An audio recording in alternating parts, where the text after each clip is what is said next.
नमस्कार विद्यार्थी मित्रांनो, यशवंतराव चव्हाण महाराष्ट्र मुक्त विद्यापीठातर्फे मी आपणा सर्वांचे स्वागत करते। आज आपण उद्योगाच्या दिशांबद्दल अतिशय महत्त्वपूर्ण माहिती घेणार आहोत। या मुक्त विद्यापीठामध्ये आपण उद्योजकीय शिक्षण घेतो।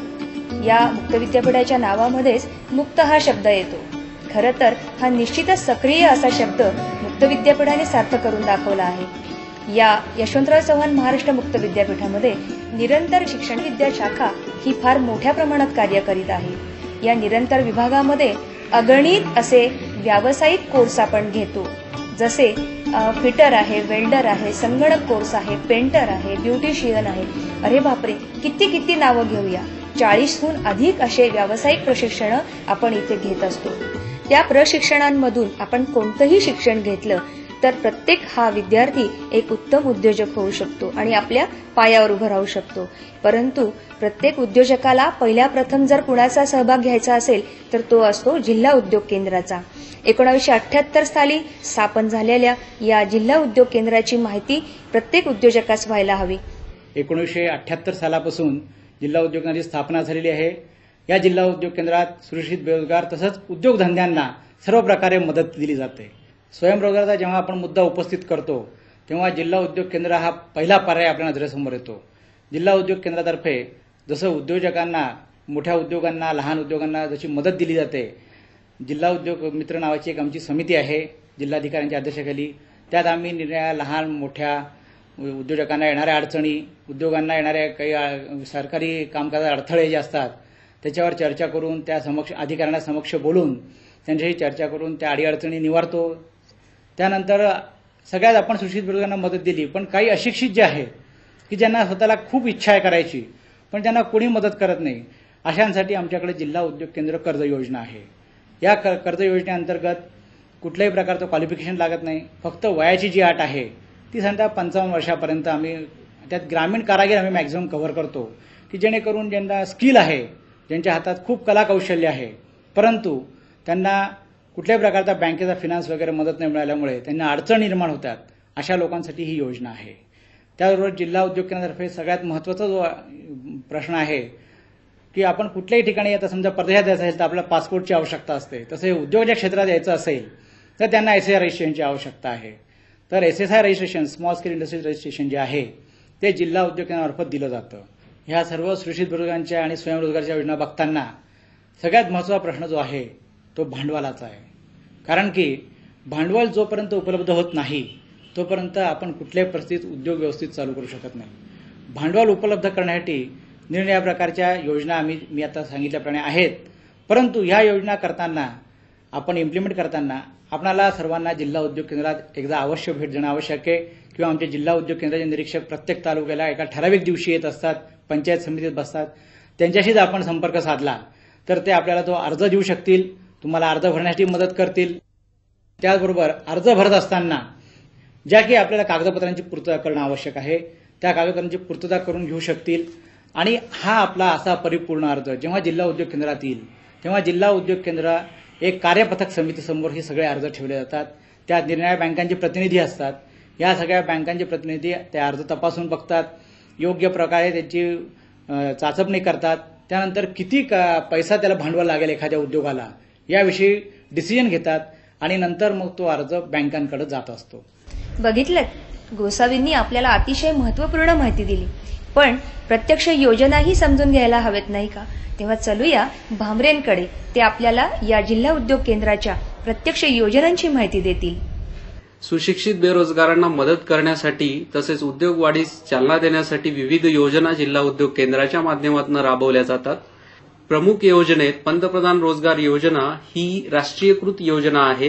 ही राष्ट्रीयकृत बँकांच्या माध्यमातून कर्ज उपलब्ध करून देण्याचे कार्य जिल्हा उद्योग केंद्राच्या मार्फत केलं जातं। सुशिक्षित बेरोजगार हा या योजनेत जेव्हा आपला अर्ज सादर करतो त्यावेळेला त्यात काही अटी असतात, त्याचबरोबर त्याला जे काही वित्त सहाय्य असतं हे देण्याचं प्रमुख कार्य या योजनेच्या माध्यमातून होतं। प्रामुख्याने या योजनेत सुशिक्षित बेरोजगाराला व्यवसायासाठी ₹1 लाख प्रकल्प खर्च मर्यादेपर्यंत आणि उद्योगासाठी ₹2 लाख प्रकल्प खर्च मर्यादेपर्यंत वित्त सहाय्य उपलब्ध करून दिलं जातं। या योजनेत वयोमर्यादा ही शासनाने विहित केलेली आहे, ती 18 ते 35 ही वयोमर्यादा आहे। परंतु महिला, अनुसूचित जाती जमाती, अपंग, माजी सैनिक यांच्यासाठी ही मर्यादा 10 वर्षांनी शिथिल करण्यात आलेली आहे। या विशेष प्रवर्गासाठी 18 ते 45 ही वयोमर्यादा शासनाने ठरवून दिलेली आहे। वयोमर्यादेबरोबरच दुसरी अट शासनाने दिलेली आहे, ती म्हणजे कुटुंबाचं जे वार्षिक उत्पन्न आहे, ज्या कुटुंबात तो सुशिक्षित बेरोजगार राहतो त्या कुटुंबाचं वार्षिक उत्पन्न 40,000पेक्षा कमी असावे। तिसरी अट, त्या कुटुंबातील कुठलीही व्यक्ती कुठल्याही बँकेचा थकबाकीदार नसावा आणि त्याचबरोबर ते कुटुंब किंवा ती व्यक्ती, सुशिक्षित बेरोजगार व्यक्ती ही त्या जिल्ह्यातील कमीत कमी 3 वर्ष रहिवासी असावी। या साधारण अटी असून शैक्षणिक अट ही 8वी पास किंवा सरकारमान्य कुठलाही एखादा कोर्स केलेला व्यक्ती असेल तर त्यासाठी या योजनेत सहभागी होता येतं। ही योजना अत्यंत चांगली, सुरुवातीला येणाऱ्या उद्योजकासाठी अत्यंत पूरक अशी योजना आहे। या योजनेअंतर्गत 1 लाखापर्यंत आणि उद्योगासाठी, व्यवसायासाठी 1 लाखापर्यंत, उद्योगासाठी 2 लाखापर्यंत अशा प्रकारे वित्त पुरवठा केला जातो। हा जो वित्त पुरवठा केला जातो यात 15% किंवा जास्तीत जास्त 7,500 एवढी रक्कम त्या उद्योजकास सबसिडी म्हणून केंद्र सरकारच्या माध्यमातून ती राष्ट्रीयकृत बँकांना प्राप्त होते आणि ती राष्ट्रीयकृत बँकांमार्फत ती त्या उद्योजकापर्यंत पोहोचवली जाते। बीज भांडवल योजना, जिल्हा उद्योग केंद्र कर्ज योजना, नॅशनल इक्विटी फंड योजना, केव्हीआयबी मार्जिन मनी योजना, या योजनांच्या माध्यमातून सुशिक्षित बेरोजगारांना वित्त पुरवठा केला जातो। भामरेंनी आणि गोसावींनी आपल्याला अतिशय महत्त्वाची माहिती दिली। योजनांसाठी पैसा कसा उभा करून देते, जिल्हा उद्योग केंद्राची मदत कशी होते हेही सांगितलं। पण बापरे, नुसत्या केवळ 1 लाखांनी किंवा 2 लाखांनी होणार आहे का? त्यासाठी सक्रिय सहभाग आहे तो बँकांचा। जिल्हा उद्योग कार्यालयाकडून बँकेकडे जेव्हा प्रपोजल येईल तेव्हा बँक पहिल्यांदा त्या प्रपोजलची पूर्ण स्क्रुटिनी करते। उद्योजकांनी बँकेमध्ये येण्याच्या अगोदरच बँकेला त्याचं प्रपोजल काय आहे, कशासाठी त्याला फायनान्स पाहिजे आहे, त्याचं मार्केट काय आहे, ही सगळी माहिती त्या प्रपोजल नोटमध्ये दिलेली असते। त्याच्यामुळे बँकेत सुद्धा बॅकग्राऊंड ते उद्योजकाशी मुलाखत करण्याच्या अगोदरच तयार झालेलं असते। त्यामुळे उद्योजकाकडून बँकेला काय पाहिजे आहे, कशा प्रकारची बँकेची अपेक्षा आहे, त्यापेक्षा उद्योजक पूर्ण करू शकतो की नाही, ह्या दृष्टीने बँक उद्योजकाशी पूर्ण मुलाखत करते आहे। उद्योजकाशी सगळ्यात पहिल्यांदा बँकेचा जो प्रश्न येतो की त्याला टेक्निकल व्हायबिलिटी, टेक्निकल फिजिबिलिटी ही आहे की नाही, तो जो काही उद्योग करणार आहे त्याचे त्याला ज्ञान आहे की नाही, किंवा जिथे अनुभवाची आवश्यकता असेल तिथे अनुभव आहे की नाही। त्यामुळे बँक पहिल्यांदा हे बघणार की तो जे काही प्रपोजल देतो आहे त्याच्यासाठी त्याच्या जो आवश्यक ते ज्ञान आहे, आवश्यक तो अनुभव आहे।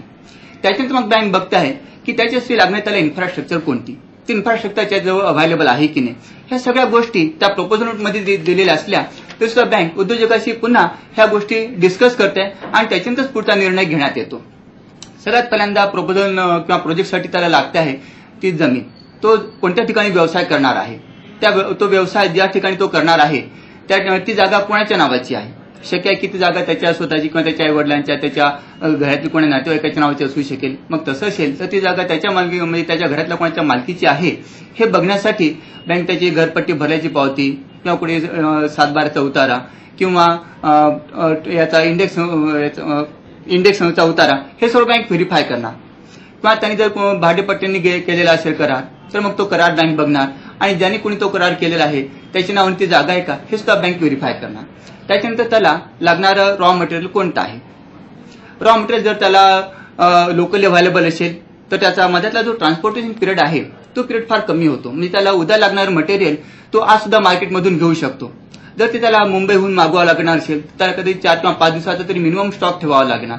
तो जर अजून दुसऱ्या ठिकाणून मागवावा लागत असेल की जिथे तुम्हाला माल यायला 2 दिवस लागतात ते त्याला जास्त दिवसाचा स्टॉक ठेवावा लागणार। मग बँक जी काही त्याची कॅल्क्युलेशन करते आहे त्याला किती रॉ मटेरियल लागणार आहे त्याच्यामध्ये हा जो फॅक्टर आहे अवेलेबिलिटी ऑफ रॉ मटेरियल हा फार महत्वाचा ठरतो।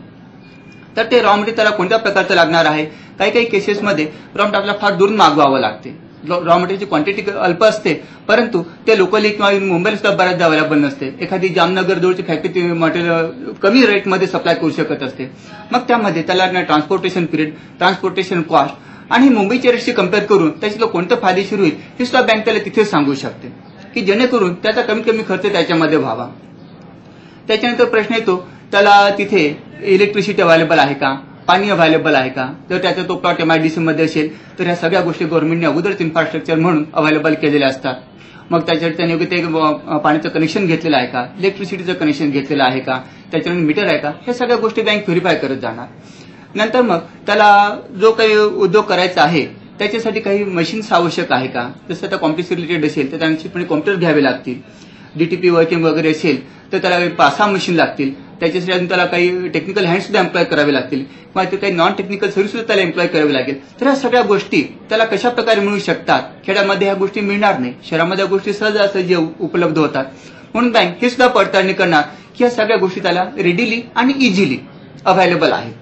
उद्योजकांनी जर दिलेल्या कर्जाची व्यवस्थित परतफेड केली तर त्याचा फायदा त्याला जास्त होतोय.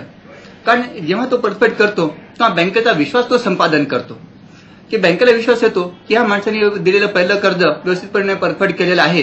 त्याच्यामुळे याच्यामध्ये उद्योग करण्याची कल्पकता आहे, धडाडी आहे आणि योग्य ती कॅपॅसिटी आहे. आणि कॅपॅसिटी त्याने ऑलरेडी प्रूव्ह केलेली आहे. म्हणून जेव्हा त्याला ऍडिशनल कर्ज लागेल, त्याला एक्सपान्शन करायचं असते, नवीन मशिनरी विकत घ्यायची असते, मॉडर्नायझेशन करायचं असते किंवा अजून एखादा सप्लिमेंटरी उद्योग टाकायचा असतो.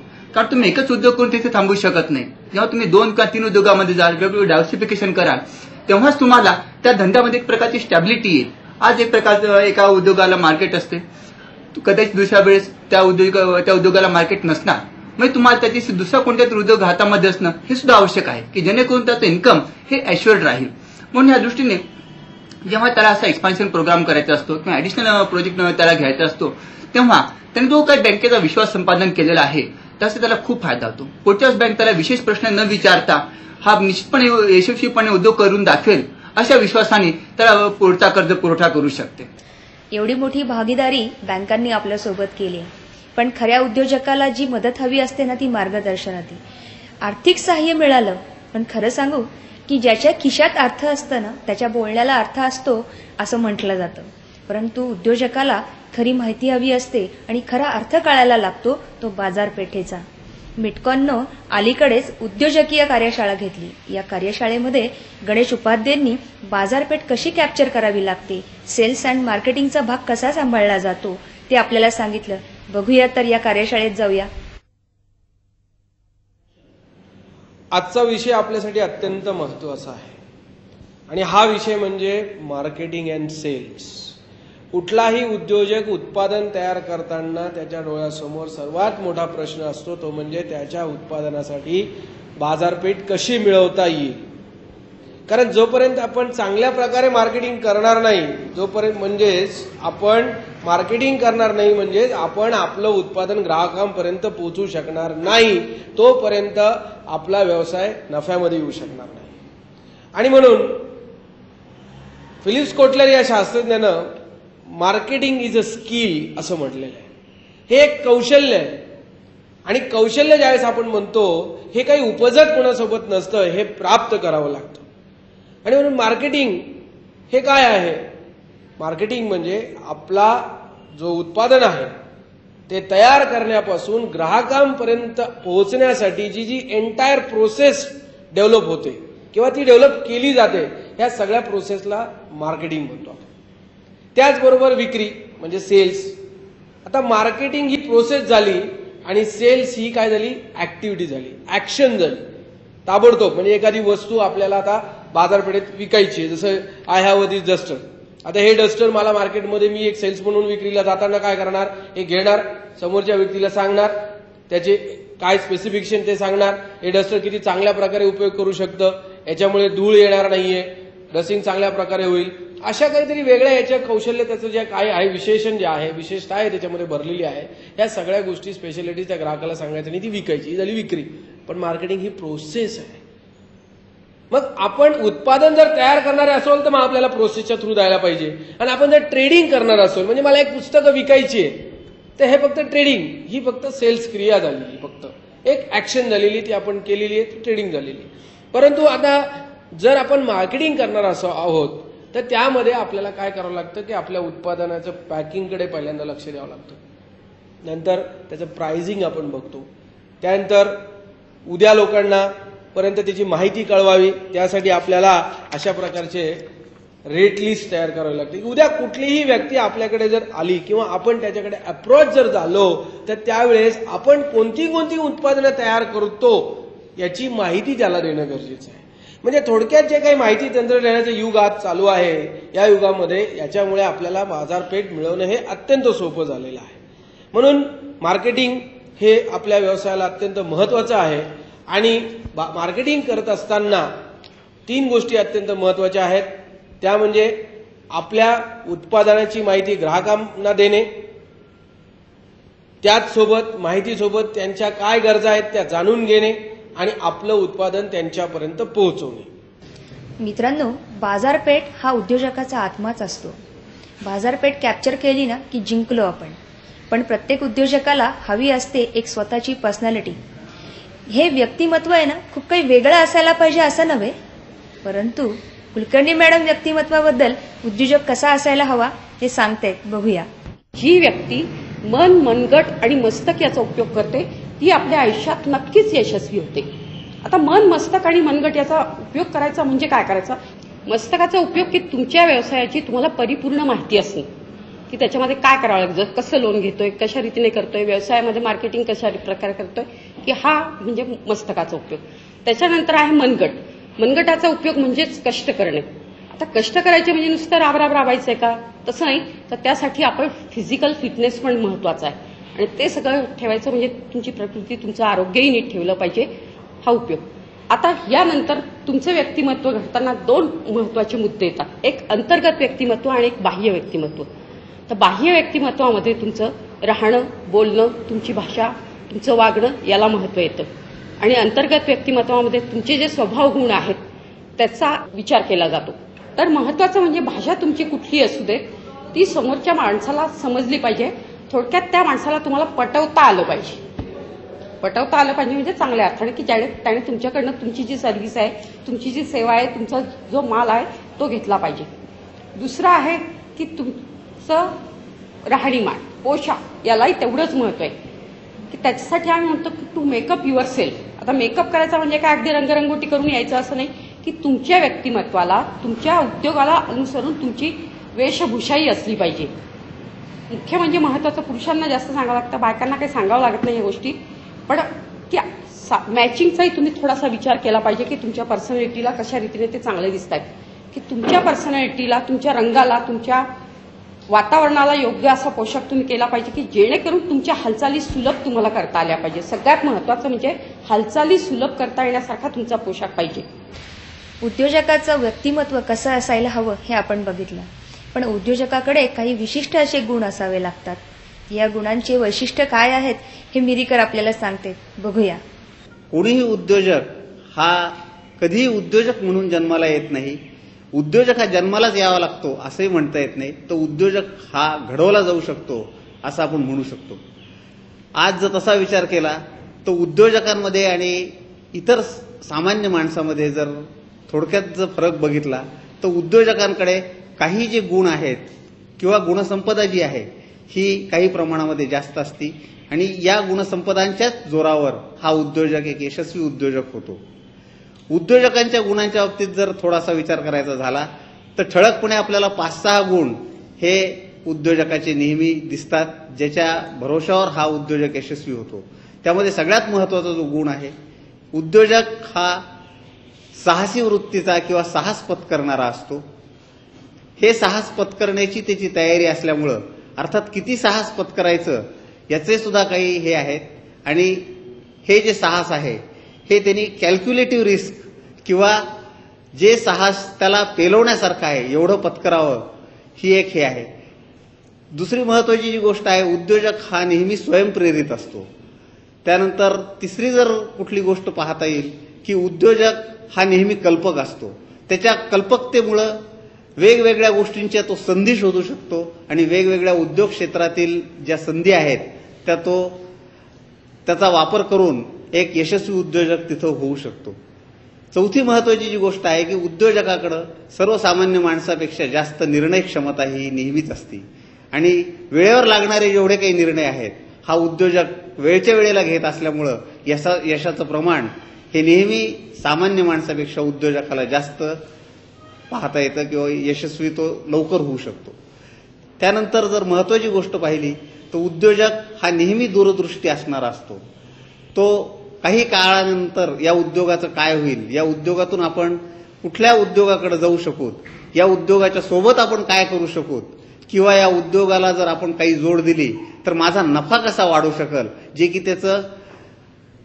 त्याचं फायनल जे काही हे आहे तो त्याला उद्योगातून मिळणारा नफा असल्यामुळं हा नफा वाढवण्याच्या दृष्टीने त्याला या गोष्टीचा नेहमी उपयोग होतो आणि दूरदृष्टी यासोबत त्याला असणारी जी जिद्द आहे ही सुद्धा एक अत्यंत महत्वाचा गुण आहे जो की प्रत्येक उद्योजकाकडे असतो. आत्मविश्वास हा उद्योजकाकडे असल्याशिवाय हा उद्योजक यशस्वी उद्योजक तर होऊच शकत नाही. त्यामुळे आत्मविश्वास सुद्धा उद्योजकाकडे असणं अत्यंत आवश्यक आहे. त्यानंतर अत्यंत महत्वाची जी गोष्ट आहे की उद्योजकाला टाइम मॅनेजमेंट किंवा वेळेचं भान असणं आपण जे म्हणतो ते असणं फार आवश्यक आहे. वेळच्या वेळेला जर एखादं काम केलं किंवा वेळेचा जर सदुपयोग त्यांनी केला तर यशाचं प्रमाण सुद्धा उद्योगामध्ये निश्चित प्रमाणामध्ये जास्त होऊ शकतं. एक अजून महत्वाचा गुण उद्योजकाचा आपल्याला सांगता येईल की आपण म्हणतो की बा एखादा माणूस शिकल्यानंतर त्याला सर्व गोष्टी समजतात, परंतु उद्योजक हा नेहमी अभ्यास करीत असतो. उद्योजकाची मुळातच वृत्ती अभ्यासू असते आणि ह्या अभ्यासू वृत्तीमुळेच त्याला नवीन नवीन ज्या काही गोष्टी आहेत त्याही त्याच्यातून समजत राहतात आणि या नवीन नवीन गोष्टींमधून त्याला अनेक संधी पुन्हा त्याच्यासमोर येऊ शकतात आणि त्यातून सुद्धा त्याचा उद्योग वाढी करता त्याला नेहमीच मदत होते. आणखी उद्योजकाच्या बाबतीत जर सांगायचं झालं तर उद्योजक हा नेहमी मितभाषी असतो, नेहमी नम्र असतो. उद्योजक बोलत असताना नेहमी एका गोष्टीचा विचार करत असतो की बा या माझ्या बोलण्याने कोणाला काही वाईट असा परिणाम या उद्योगावर होणार तर नाही. उलट पक्षी असं म्हणता येईल की बा त्याच्या बोलण्यामुळं त्याला मिळणारी जर एखादी दुसरी ऑर्डर असेल तर त्यासोबत त्याला 3-4 ऑर्डर सुद्धा त्या मिळू शकतात. त्यानंतर उद्योजक हा नेहमी सहनशील असतो, कारण आजची जर परिस्थिती पाहिली तर त्याच्यावर येणाऱ्या ज्या अनेक अडचणी आहेत तर या गोष्टींना तोंड देत यशाच्या दृष्टीने जर विचार करायचा झाला तर त्याची सहनशीलता त्याला अनेक वेळा मदत करत असते. उद्योग उभारणीसाठी आपल्याला अधिक माहिती हवी आहे आणि ही माहिती आपण जाणून घेऊया लाड यांच्याकडनं. उद्योगाची निवड करणे ही अतिशय महत्वाची बाब आहे. त्याकरिता उद्योजकाने स्वतःचे आर्थिक क्षमता, तांत्रिक ज्ञान व बाजारपेठ याचा अभ्यास करणे आवश्यक आहे. मात्र उद्योगात यशाला आणि आर्थिक प्राप्तीला मर्यादा राहत नाही. संधी ही फक्त एकदाच येते, वारंवार नाही. मित्रांनो, जागा मिळाली, उद्योग कसा टाकावा ते कळलं, पैसा कसा मिळतो तेही कळलं, मार्गदर्शन मिळालं, बाजारपेठही समजली. पण जेव्हा या स्टेपवर आपण येतो ना तेव्हा खऱ्या अर्थाने उद्योजक बनलेलाच असतो. बघूया, तुम्हाला आश्चर्य वाटेल की एक पुरुष उद्योजक एका स्त्रीचा हस्तकलेचा व्यवसाय कसा सांभाळतोय. तो जो व्यवसायाने ड्रायव्हर आहे पण त्याचा प्रत्यक्ष उद्योग हा जो गुण आहे तो कसा लपलेला आहे बघा. पारंपरिक हस्तकलेचे नमुने हा उद्योजक अतिशय उत्तम रीतीने तयार करतो. तुम्हाला नक्कीच बघायला आवडेल. मी रूपचंद देवराम दगडे, राहणार वाडीवर आहे. सध्या मूळ गाव माझं पिंपळज आहे. आता सध्या मी वाडीवर स्थायिक झालेलो. तर ही कला मी माझ्या आईकडून शिकलेलो. एकदा आईला मदत करता करता मी असं विचार केला की आपण याच्यामध्ये काहीतरी वेगळा पण करू. म्हणून मग मी माझा स्वतःचा डायग्राम तयार करून वेगवेगळी डिझाईन तयार करायला लागलो आणि त्याच्यामध्ये मी हे सगळं तयार केलं. आणि प्रत्येक वेळेला ज्या वेळेला मी जातो त्या वेळेला मला प्रत्येक जण म्हणता की हे कसं काय करतो.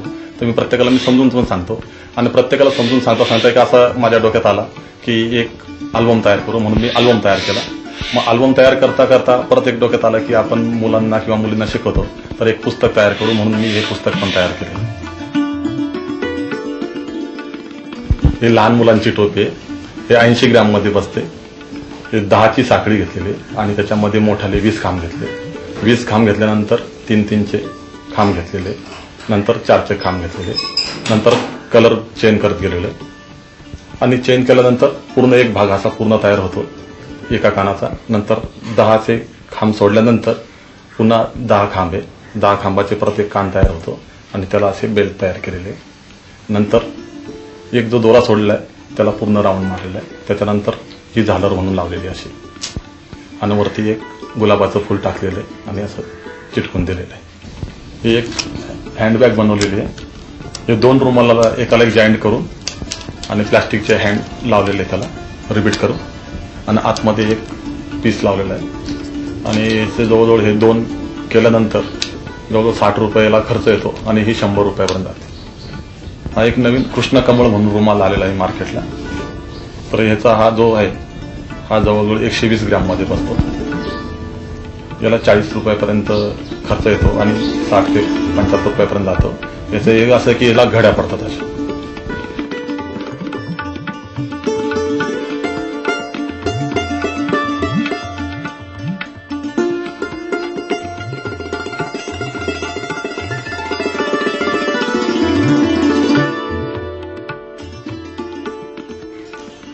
माझे नाव कल्पना रामेश्वर बैरागी असून मी सायखेड्यासारख्या एकदम छोट्याशा गावात फोटोग्राफी हा बिझनेस करते. आणि ह्या बिझनेससाठी मला फार म्हणजे तसे कष्ट झाले. कष्ट म्हणजे कसे, मी सुरुवातीला पंतप्रधान रोजगार अंतर्गत कर्जाचं प्रकरण टाकलं. त्यानंतर मग मला 15 दिवसानंतर 70,000 रुपये मिळाले. मिळाल्यानंतर म्हणजे मी आधीपासूनच 5 वर्षापासूनच फोटोग्राफी हा व्यवसाय करत होते. आणि फोटोग्राफीत कशा पद्धतीने मी झाले की आमच्या एकत्रित कुटुंब होतं. त्या कुटुंबामध्ये माझे दीर स्वतंत्र राहायला गेले आणि त्यानंतर मिस्टरांवर सर्व लोड आला. आल्यानंतर अर्जंट जे पासपोर्ट काढतो ना आपण, तर ते पासपोर्टचे कस्टमर परत जायला लागले. मग माझ्या डोक्यात आले की हे चांगलं नव्हे. आपले जर पासपोर्टचे कस्टमर परत जात आहेत, मग मी थोडा इंटरेस्ट घेतला त्यात. इंटरेस्ट घेतल्यानंतर मी व्यवस्थित शिकले आणि त्या पाठीमागे माझ्या मिस्टरांचं पूर्ण सहकार्य मला आहे.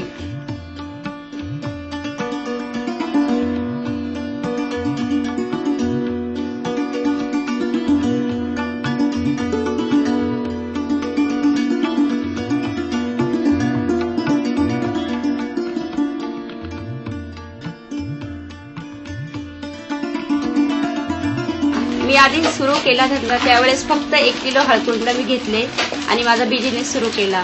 आणि त्याच्यानंतर वाढत वाढत तो 1 वर्षात इतका माझा धंदा वाढला आहे की माझ्या डोळ्यावर विश्वास बसत नाहीये. आता मी सुरुवातीला 2 बायका घेतल्या होत्या. त्याच्यानंतर हळूहळू वाढत वाढत आता माझ्याकडे सध्या 8 ते 10 बायका कामाला आहेत. त्यांना मी अशा बायकांची निवड केलेली आहे की ज्यांना खरोखर गरज आहे. मित्रांनो, उद्योजक होण्यासाठी जे गुणांची आवश्यकता हवी ती आपल्याकडे आहे. मार्गदर्शनाची गरज होती तेही मिळालं आणि आपण परिपूर्ण उद्योजक झालो असं वाटत नाही तुम्हाला? यशवंतराव चव्हाण महाराष्ट्र मुक्त विद्यापीठ या स्वयंरोजगार प्रशिक्षणांसाठी आपल्यासाठी सदैव कार्यरत आहे. मीडियामुळे आज जग किती जवळ आलंय नाही आपल्या? खरं सांगू, या सगळ्या उद्योजकीय मार्गदर्शनाने मी एवढी प्रभावित झाले की मी उद्योजिकाच झाले. तुम्ही होणार ना?